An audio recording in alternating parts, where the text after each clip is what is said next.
On the morning of October 8th, 1895, before the sun rose over Seoul, a group of armed men entered the Gyeongbok Palace. They were not Korean. Most of them were Japanese, a mix of soldiers and hired ronin, the unemployed swordsmen of the old samurai class. Some of them had been given weapons that same evening. Some did not know the exact plan. All of them knew they were looking for a woman.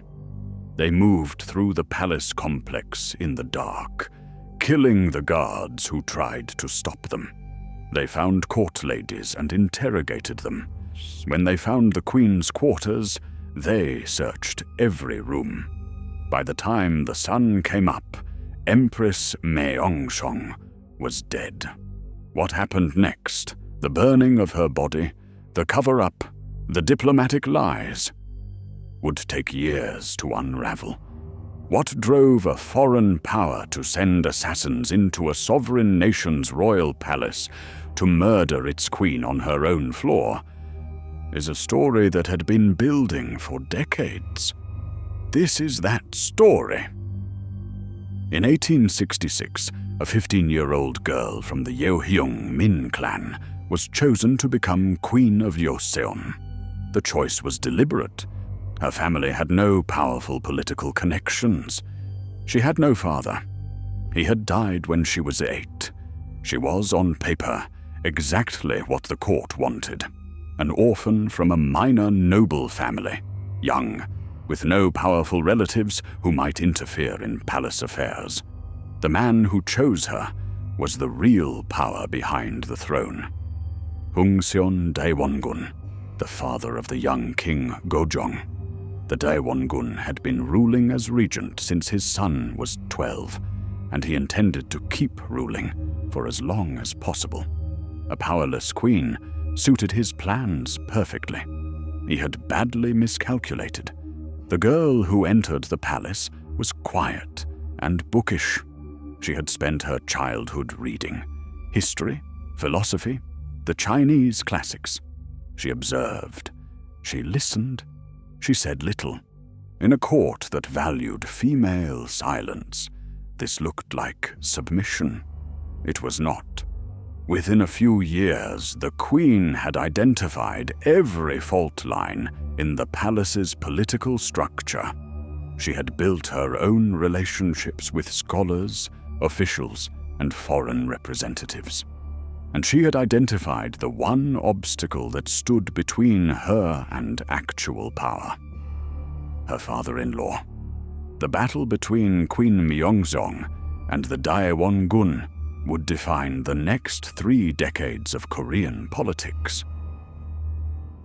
To understand what was about to happen to Korea, you have to understand the world closing in around it. For centuries, Joseon had maintained a policy of strict isolation. The Hermit Kingdom, as Western observers would call it. Trade with China and Japan existed, carefully controlled. The outside world was kept at arm's length. That was no longer possible. In 1853, American warships had forced Japan to open its ports. Japan had spent the next 4 decades transforming itself, adopting Western technology, industry, and military systems with extraordinary speed. By the 1870s, Japan was no longer a feudal collection of samurai domains. It was a modernizing empire with ambitions, and it had decided that Korea was important. Japan saw the Korean peninsula as a strategic corridor, a bridge toward the Asian mainland, and a buffer against Russian expansion from the north. Whoever controlled Korea controlled a critical position in East Asian geopolitics. China, meanwhile, claimed Korea as a tributary state and had no intention of ceding influence. Russia was expanding south and east, building railways, seeking warm water ports, pressing towards the Pacific. And in the middle of all this sat Joseon, a kingdom with an ancient civilization, a brilliant intellectual tradition, and an army equipped for the 18th century. Queen Myeongseong understood this clearly, better than almost anyone around her. The Queen's strategy, in a word, was balance. If Japan pressed too hard, she moved toward China. If China became too intrusive, she invited Russian advisors. If one foreign power seemed to be gaining control, she opened the door to a competitor. It was exhausting, dangerous, and often infuriating to all parties involved. It worked for a while. In 1882, a mutiny broke out among Korean soldiers who hadn't been paid in months. Rioters stormed the palace. The Queen escaped. Exactly how is still unclear. She disguised herself as a court lady, or perhaps as a servant, and slipped through the crowd. Some reports say she was carried out on a servant's back. For weeks, she was believed dead. She was not dead. She returned to the palace, re-established her position, and invited Chinese troops to help restore order. The Daewongun, who had encouraged the mutineers, was taken to China and removed from the equation. In 1884, a faction backed by Japan attempted a coup during a royal banquet. The king and queen were seized. This time, Chinese troops arrived within hours and fought the Japanese-backed rebels back. Japan failed. With each crisis, Queen Myeongseong emerged more determined and more politically skilled. She had survived 2 attempts to remove her. She had outmaneuvered a regent, 2 coups, and a mutiny. But the world around Korea was changing faster than any single person could manage. In 1894, war broke out between Japan and China. Fought largely on Korean soil, the trigger was a Korean peasant rebellion. Both Japan and China sent troops. And then, instead of supporting the Korean government, Japan began fighting China directly. The Sino-Japanese War lasted less than a year. Japan won decisively. China's defeat was humiliating and complete. The Treaty of Shimonoseki in 1895 ended China's role in Korean affairs. Korea was now formally under Japanese influence. But then something unexpected happened. Russia, Germany, and France jointly intervened. They told Japan that its territorial gains in China were unacceptable, and Japan, not yet strong enough to fight 3 European powers simultaneously, backed down. The triple intervention was a stunning reversal. Queen Myeongseong saw an opportunity. She moved immediately toward Russia. Russian military advisors arrived in Seoul. The Queen began replacing Japanese-aligned officials with pro-Russian ones. The Daewongun, brought back from China and used as a Japanese puppet, was being sidelined again. Japan was watching all of this with cold fury.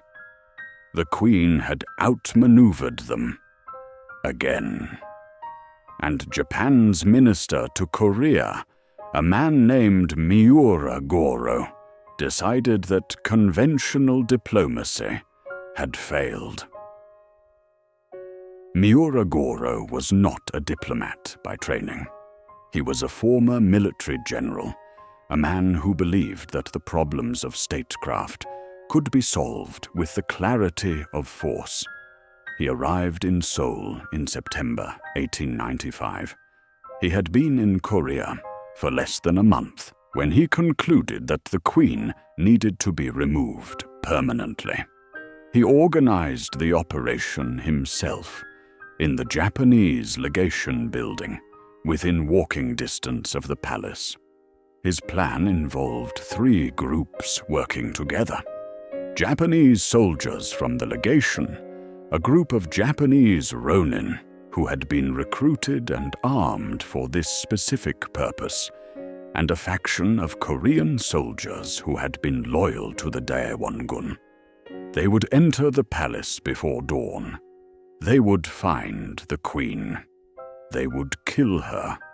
Miura called it by a coded name. The plan was timed for October 8th, the night before he gave a final briefing. The Ronin were told that the queen was a threat to Korea's independence, a lie designed to give the operation a political cover. Several of them, it is said, believed it. The palace complex at Gyeongbok covered nearly 600 acres. It had multiple gates, multiple guard posts, multiple layers of security. None of it was enough. The attack began before 4 in the morning. The outer gates were breached with the help of Korean soldiers sympathetic to the operation. Japanese troops moved through the complex in several columns. Guards who resisted were killed. Court ladies who were encountered were grabbed and interrogated about the Queen's location. There are accounts of what happened next, accounts from palace staff, from a Russian construction supervisor who was at the palace that night, from an American woman named Lilias Underwood Horton, who was also present. These accounts describe shouting, the sound of running, screams from the residential quarters. The Queen was found in her rooms, or perhaps in a corridor between rooms. The accounts vary slightly. What all the accounts agree on is this: she was attacked by multiple assailants. She was killed on the floor of her own palace. The official Korean death record would later list the cause of death as unknown. After she was killed, the men who killed her dragged her body to a pine forest near the palace. They poured kerosene over her and her personal belongings. They set fire to everything. The burning took time. Dawn was beginning. Some of the men stood and watched. When the fire was done, they gathered what ash remained and buried it. Then they left the palace. The official report issued by the Japanese legation said that civil unrest had occurred, that Korean soldiers had gone out of control, and that the Queen might have fled. For weeks, the Japanese government maintained publicly that they did not know where the Queen was, that perhaps she was in hiding, that Japan had nothing to do with any of it. King Gojong, now trapped in a palace controlled by Japanese-aligned forces, was unable to speak freely. When he tried to tell the Russian and American representatives what had actually happened, he had to whisper, quickly, when the guards were not listening. Everyone knew what had happened. No one could say it officially. The eyewitnesses spoke. The Russian government received reports from its advisor who had been present. The American missionary Lilias Underwood Horton wrote accounts of what she had seen. Korean palace staff gave testimony. Within weeks, the general shape of what had happened was known in diplomatic circles across East Asia and Europe. Japan tried 56 people in a court in Hiroshima. The trial was designed to show that Japan took the matter seriously. The defendants, including Miura Goro himself, were acquitted. The evidence was ruled insufficient.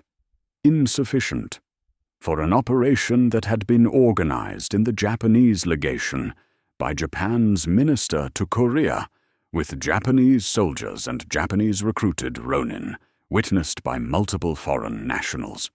Miura served no jail time. He returned to public life in Japan. The Queen's ashes remained in the pine forest for months. King Gojong, who feared for his own life, eventually fled to the Russian legation in February 1896 and lived there for a year. under Russian protection in Seoul, unable to return to his own palace. In 1897, he declared Korea an empire. The Korean Empire, to signal equality with China and Japan, rather than subordinate status. He gave his dead wife the posthumous title she had never received in life, Empress Myeongseong. 10 years after the assassination, Japan formally annexed Korea as a colony. It remained a Japanese colony until 1945, 50 years after the night in the palace. Empress Myeongseong has been, over the century since her death, many different things to different people. To Korean nationalists, she is a martyr, a symbol of Korean sovereignty violated and destroyed by imperial aggression. Her image appears on commemorative stamps, in museums, in a major musical production that has run in Korea for decades and toured internationally. To some historians, she is a more complicated figure, a skilled but ruthless political operator who played the foreign powers against each other until the game became too dangerous. Her willingness to use any ally, her sharp dismantling of political enemies, her implication in the deaths of rivals. These are part of the record too. Both of these things are true, and they do not cancel each other out. What is not complicated is what was done to her. A foreign government organized the murder of a sitting head of state. They burned her body to eliminate evidence. They tried the perpetrators in a proceeding designed to acquit them. And then they moved on to the larger business of absorbing the kingdom she had spent her adult life trying to protect. No one was ever punished. The people who gave the orders lived out their lives in comfort. The pine trees at Gyeongbokgung, near the place where her ashes were scattered, are still there today.